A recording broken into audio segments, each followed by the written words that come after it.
Hi, hello, my name is Gomer Joseph. I hope you've all been having a great day so far. Welcome back to another True Crime Tuesdays video. If you are new, I welcome you. Before I discuss today's case, I do want all of you to know that if you do happen to be bored at home because of this quarantine, and if you like reading, then I have a gift for you. So last October, I published my first Christian suspense novel titled Never as It Seems. For the sake of time, I won't go into much detail about it, but you can get the ebook for free, or you can get it on Amazon for 99 cents. I'll go ahead and leave the two links in the description box below if you are interested. So today I'll be discussing the solved murder of Derrick Robie.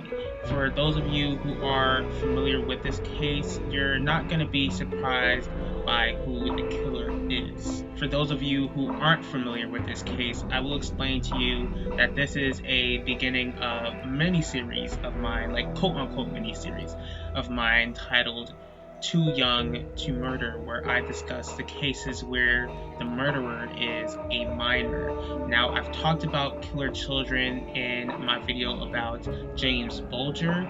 When it comes to children murdering others, it has always disturbed me, and my mind has always been so baffled. Like, it's always been crazy to me that the most quote unquote innocent among us could be so capable of doing something so evil and demonic. As I was researching this case, it really just made my head spin. Like, just like any case I covered, this truly is tragic, and I just hate how Derrick's life was senselessly taken away from him so soon. I encourage you all not to just look at my own video, but to do your own research with this case. Here we go. Derrick Robie was born on October 2nd, 1988 in Savannah, New York, to parents Dale and Dory Robie. He did have a younger sibling. His younger brother's name was Dalton. Now, people have described Derrick as energetic, a boy who loved animals, loves playing sports, especially baseball. He was known to be really kind, would always wave at cars as they passed by. People have described Derrick as silly, a jokester, and a big brother who always wanted to look after his baby brother Dalton. On October 2nd, 1993, Derrick was getting ready to attend a day camp he usually attended that summer. Derrick's mom, Dory, was a little stressed since her youngest son, Dalton, was getting a little cranky. So, seeing how busy his mom seemed to be, 3-year-old Derrick offered to just go to the day camp by himself. Usually Derrick's mom would take him to the day camp, but she didn't see it as a problem for him to go on his own since it was just a block away. Like, he didn't even have to cross the street. Like, all he had to do was just walk right down on a sidewalk. And the neighborhood was known to be a safe neighborhood. So she kissed her son goodbye, but unfortunately she didn't know she was kissing him goodbye forever. 11 a.m. passed and Dory was on her way to pick up Derrick, but to her surprise, the workers explained that Derrick never showed up. Of course, Dory was in panic. She immediately called 911, and Derrick wasn't known to run away, and she knew that her baby would have been afraid being in a place all on his own, in a place that, he didn't know. Now, after the police were called, there was this huge search, like over 300 people were looking for the 4-year-old. Hours later, Derrick would be found in the woods. Unfortunately, the little boy, who was so full of life, was found dead. Understandably, Derrick's family was devastated when they got this news. At first, the family was forbidden from seeing Derrick's body because it was in such terrible shape. Now that Derrick's body had been found, they needed to find the monster who took his life. 4 days later, a 13-year-old boy named Eric Smith arrived to the police station, seeing if he could help with the murder investigation because his mom encouraged him to go to the police since he was outside the same time Derrick went missing and was killed.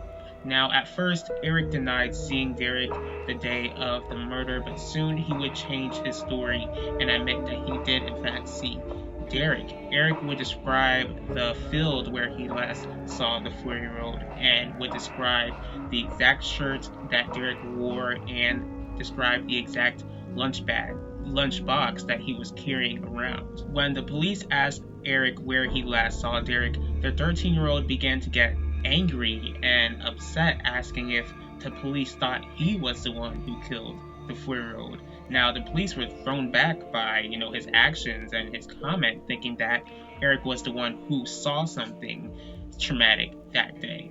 Now, the next day, Eric would basically reenact the day of the murder and explain where he last saw Derrick. Now, I'm not really sure how to explain this in a way that won't confuse y'all. Like, I know that the police stated that Eric couldn't have clearly seen all that he described in the distance he claimed to have been in when, he last saw Derrick. Now, something strange would go on. So later on, Eric would ask a family friend what would happen if it turned out to be that a kid was a killer.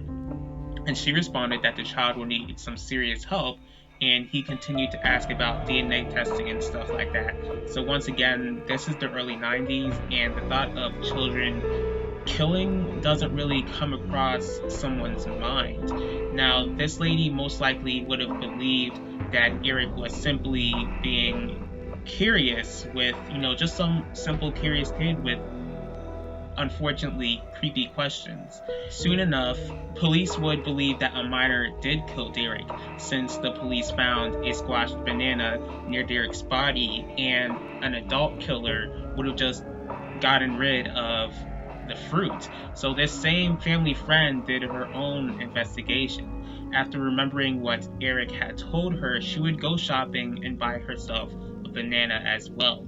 So after bringing it back home and inviting everyone over, she would ask Eric if he wanted bananas, and he clearly didn't want it, making the family friend very nervous.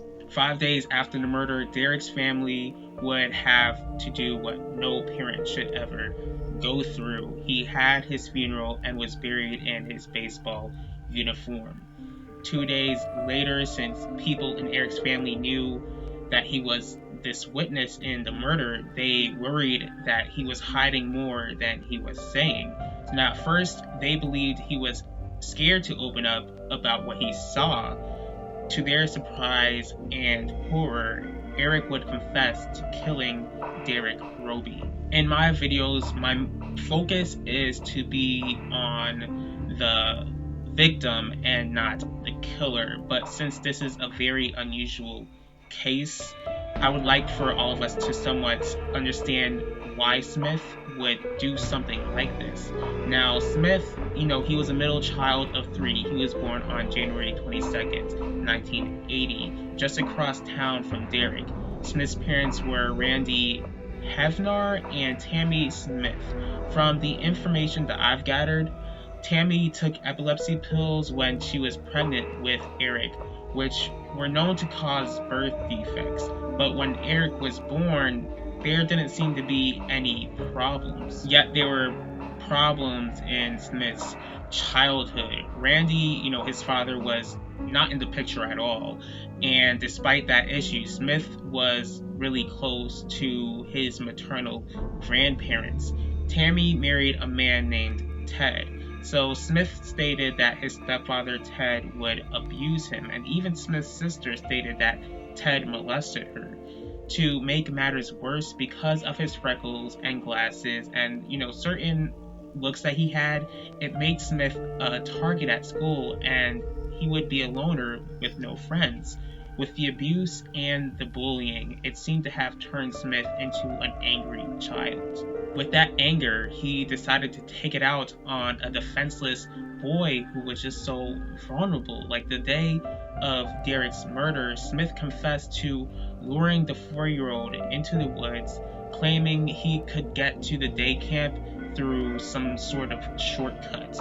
Smith and Derrick did attend the same day camp. Since Smith attended the same day camp and was older, I would assume that Derrick had trust in him and just thought that, just thinking about how Derrick trusted Smith honestly just breaks my heart. Like, I'm gonna try not to go into detail with this. Smith, while he lured Derrick into the woods, would kill Derrick with rocks, strangle him, rearrange his sneakers, and assault the poor boy with a stick, and for some reason pour Kool-Aid on the baby's wounds. Once Smith confessed to the murder, his family drove him to the police station where he was arrested. After the arrest, it didn't just, only shock people because the killer turned out to be this little boy, but people were divided. It seemed like half of them hated the 13-year-old, but half felt bad that he grew up in this toxic environment. A psychiatric examination was done on Smith, but they couldn't find anything at first to explain why he was so angry and violent and why that turned him into a cold-blooded killer. Now, eventually he was diagnosed with, I hope I'm saying this right, intermittent explosive disorder. Now, in 1994, Smith would be sentenced to 9 years to life in prison. Now, over the years, he would apply for parole and get denied. Derrick's parents continued to fight to keep Smith in prison for as long as possible. The Robie family even continues to help families who have lost children at an early age. Not only does it anger me that Smith killed Derrick for no good reason at all, but I'm baffled that people are blaming Dory for letting Derrick go to the day camp on his own. Like, it was known to be a safe neighborhood. Like, it was the early 90s, so stuff like that didn't really happen much. She wouldn't have imagined what happened. She wouldn't have imagined what did occur to happen. Now, when Derrick was killed, she felt guilty, and she had nothing to feel guilty for because she wasn't the one who killed her baby. I'm shocked and angry that people sent her mail stating that hopefully God could forgive her too, and she did nothing wrong in the situation. As for Smith's sentence and children like Smith, there seems to be this great divide. Whether children killers should spend their life in prison or not. Me, I believe that he should stay in prison for the rest of his life. He knew exactly what he was doing. Again, he basically killed Derrick because of his own personal issues. Yes, he should have never been abused, and it wasn't right for him to be bullied. That doesn't mean you can't overcome that. Derrick shouldn't have died because of the issues Smith was facing. Smith was 13 years old. He knew right from wrong.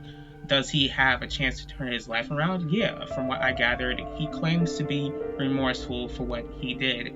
I mean, salvation is a gift from God to everybody, but I still don't believe Smith should be released from prison. Like, he took someone's baby away from them, and Derrick's family is never going to have him back. Smith took the baby's future and precious time away from Derrick's loved ones. My prayers are with the Robie family because I know that they think about Derrick and miss him every single day. I thank you all for taking the time in your day to watch this video. If you did like this video, please hit the like button. And I'd like to go ahead and know your thoughts about this. Do you think that Eric should be in prison for the rest of his life, or do you think that he should be let go at some time? Please go ahead and feel free to share your thoughts in the comment section. Now, if you'd like to go ahead and see more videos from me, please feel free to subscribe and click the bell to be notified about the next video. If there's a certain true crime case that you'd like me to cover, please let me know. I'll see y'all for the next True Crime Tuesdays. I'll talk to y'all later.